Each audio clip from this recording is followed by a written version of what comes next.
प्रेम जी, मैं अब आपके पास आती हूँ, फिर से मीरात्मा जी के पास आऊंगी कि अब संसद चलेगा कैसे? अगर बातचीत, आपको लग रहा है कि बातचीत से ये मसला हल हो जाएगा, और बातचीत होती भी है तो भी ये कितना बड़ा अपमान है उनके लिए, जगदीप धनखड़ साहब के लिए?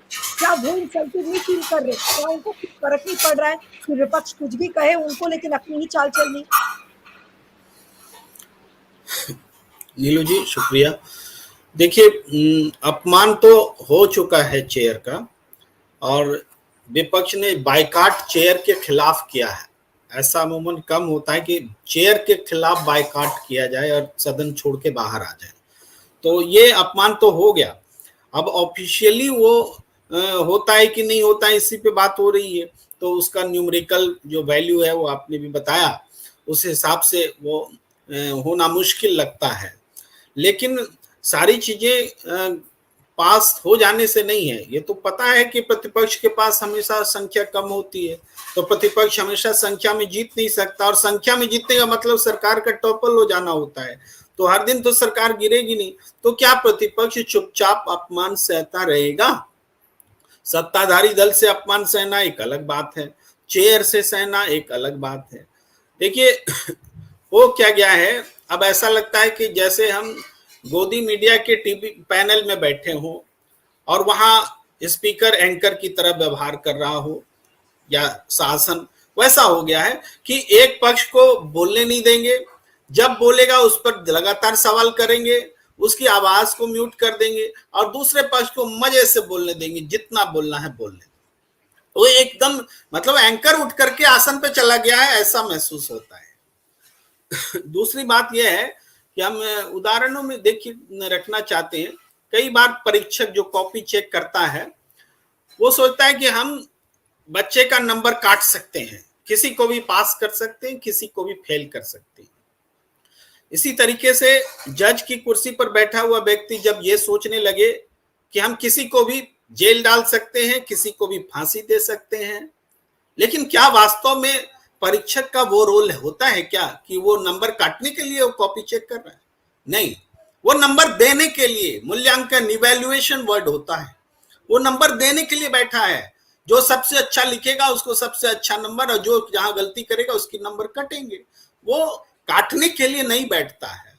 उसी तरह से जज जो है पनिश करने के लिए नहीं बैठता है, न्याय देने के लिए बैठता है। ये उदाहरण मैं इसलिए रख रहा हूं कि आसन पर बैठा हुआ व्यक्ति सदन को विधि के हिसाब से चलाने के लिए है।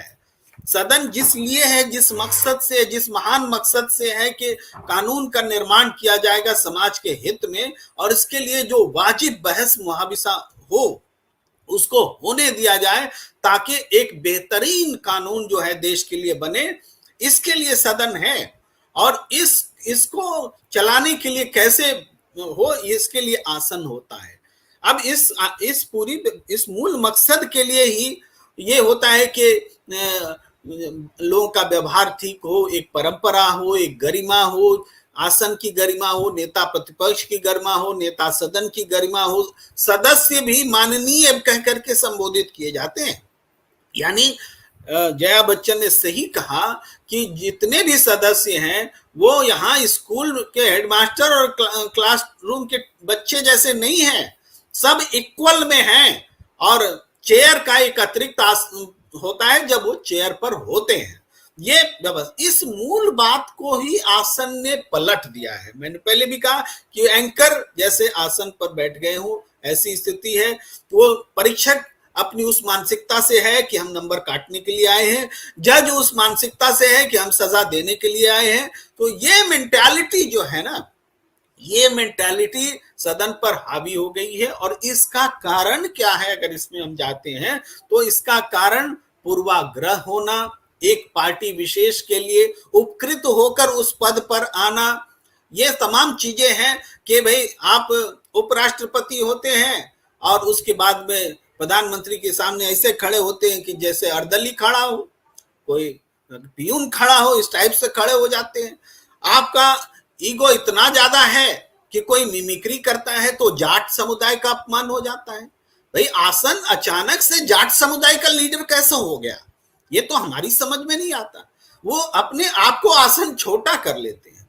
तो ये जो आसन में अपनी गरिमा खुद गिराई है। अब विपक्ष पर आरोप लगेगा कि वो गरिमा गिरा रहे, लेकिन विपक्ष ने तो सदस्य के सम्मान के लिए, विपक्ष के स्वाभिमान के लिए ये प्रस्ताव पास करने का फैसला किया है, क्योंकि आने वाली पीढ़ियां ये देखेंगी कि विपक्ष इस व्यवहार को चुप रह करके बर्दाश्त नहीं कर रहा था, वो प्रतिकार कर रहा था। ये इसका ये महत्व है। ये नहीं कि संख्या में जीत जाएंगे, ये पास हो जाएगा कि नहीं हो जाएगा, ये बातें नहीं है। लेकिन इस कवायद में जो जनमत तैयार होगा, जिसकी वजह से सत्ता पक्ष का मन भी विचलित होगा, उसके सहयोगी दल का मन विचलित होगा, उसमें से एक दो भी अगर उधर से इधर आते हैं तो वो अपोजिशन की जीत होगी। ये इस पूरी कवायद का मतलब है। जी प्रेम जी, क्या कहेंगे कि अब सदन चलेगा कैसे?